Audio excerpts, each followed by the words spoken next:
आज 13 अप्रैल है और आज से 13 दिनों के बाद ठीक लोकसभा के चुनाव शुरू होने वाले हैं, यानी 26 अप्रैल को। और नारा है बीजेपी एनडीए 400 पार, बीजेपी 370, एनडीए 400 पार। तो ये 400 सीटें आएंगी कहाँ से? अभी बीजेपी की जो अपनी टैली है वो लगभग 303 सीटों की है।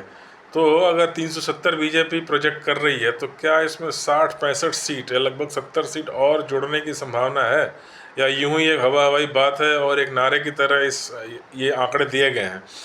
तो अगर हम देखें इंडिया के मैप को, या जो भी प्रोजेक्शन या जो सर्वे अभी तक आए हैं, तो उसमें जो आपका हिंदी पट्टी है, central India, north India, waste India, उसमें पहली बार जो सीटें आई थी 2019 में या 2014 में, इस बार भी स्थिति में कोई खास परिवर्तन नहीं होने की संभावना है और जो सीटें थी उतनी ही रहेंगी। बंगाल, उड़ीसा और नॉर्थ ईस्ट में भी लगभग उतनी ही रहेगी। अब फिर बचता है साउथ इंडिया। तो क्या साउथ इंडिया से और 50-60 सीट एक्स्ट्रा जुड़ने वाली है? अगर देखा जाए तो और तो कुछ जगह बचती नहीं है। अगर ये बात इसमें थोड़ी भी सच्चाई है तो चलिए साउथ इंडिया की बात करते हैं। तो उसमें कर्नाटक में बीजेपी स्ट्रांग है। वहाँ भी पिछली बार 28 में शायद 25 से 26 लेके आए थे। इस बार भी लगभग वही 1-2 सीट, 4 सीट ऊपर या नीचे उसी के 25 के रेंज में आनी चाहिए। फिर क्या बचता है? केरल में अभी तक हालांकि सुनने में आ रहा है कि कुछ कुछ वोट शेयर बढ़ने की संभावना है बीजेपी की, लेकिन अभी फिलहाल ऐसा तो अभी नहीं लगता कि कोई पार्लियामेंट की सीट वहाँ से जीत के निकाल सके बीजेपी। उसके अलावा जो आंध्रा और तेलंगाना है, इसमें वहाँ की रीजनल पार्टियों के साथ गठबंधन है। तो उसके अलावा ये 4-5 सीटों पे शायद बीजेपी लड़ेगी, तो वहाँ हद से हद 4-5 सीट आ जाए तो आ जाए। अब बचता है तमिलनाडु। तो तमिलनाडु क्या सचमुच ऐसा कुछ चमत्कार करने वाला है जो कि किसी ने उम्मीद नहीं करी हो?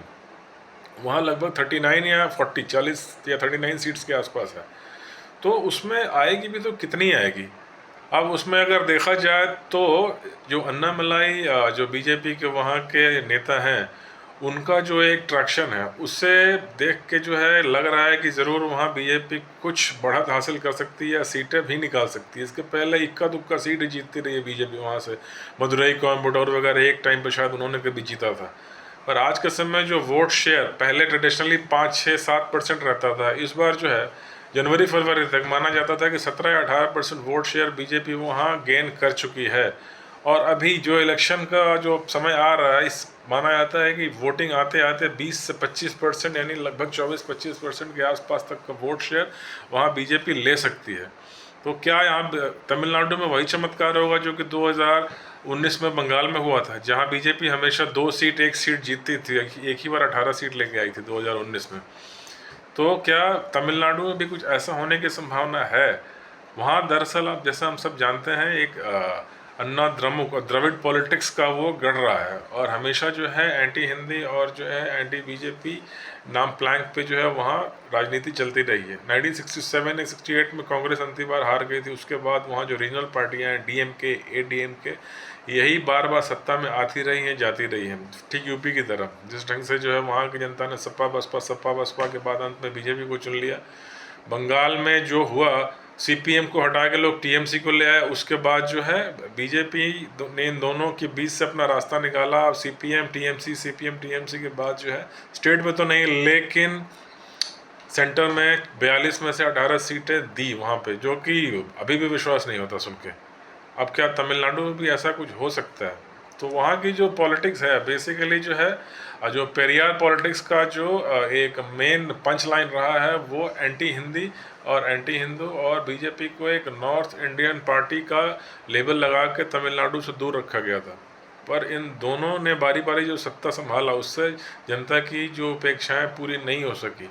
उसे लेके अन्नामलाई ने वहाँ पे एक तरह से जन अभियान छेड़ा हुआ, और ख़ास करके अन्नामलाई की सभाओं में जो भीड़ जा रही है और जो वहाँ से वाइव्स आ रही हैं, जो रिस्पॉन्सेज आ रही हैं, वो कई सारी ऐसी सभाएं कर चुके हैं अन्नामलाई, जिसमें कि 1 लाख से 2 लाख के ऊपर की सभा वहाँ, मतलब 1 लाख या 2 लाख के ऊपर की भीड़ उनके सभाओं में आ चुकी है। तमिलनाडु में बीजेपी के लिए 2 लाख लोग किसी सभा में आना, वो भी एक बार नहीं, कई कई बार पिछले 4-5 महीने में, ये अपने आप में दर्शाता है कि वहाँ बहुत कुछ इस बार बदल सकता है। कुछ सर्वे 3 से 4 सीट दिखा रहे हैं, लेकिन अगर वोट शेयर 24 से 25% तक जाता है तो ये आंकड़ा जो है 5 सीटों से ऊपर का भी हो सकता है, यानी 6-7 सीट तक भी वहाँ निकाल सकती है बीजेपी।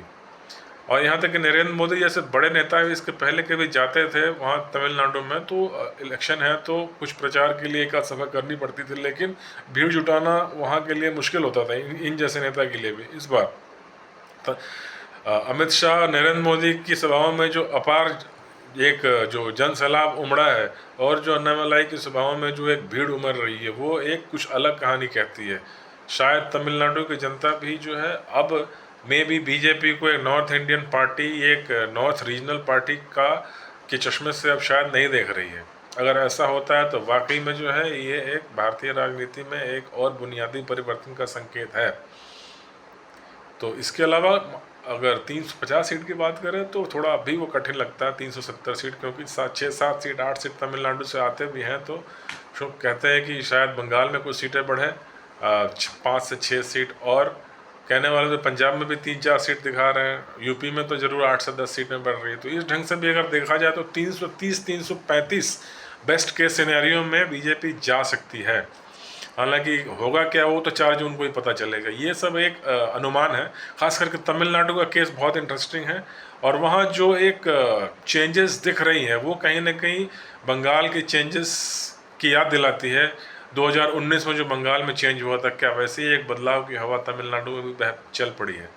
बहरहाल जो होगा वो परिणाम आने के बाद ही पता चलेगा 4 जून को। लेकिन तब तक के लिए देखते हैं आगे होता क्या है। यदि मेरा वीडियो पसंद आया हो तो इसे प्लीज़ लाइक कीजिए, सब्सक्राइब कीजिए और अपने दोस्तों के साथ शेयर कीजिए। और मिलते हैं फिर बहुत जल्दी किसी अन्य विषय पर बात करेंगे। बहुत बहुत धन्यवाद तब तक के लिए।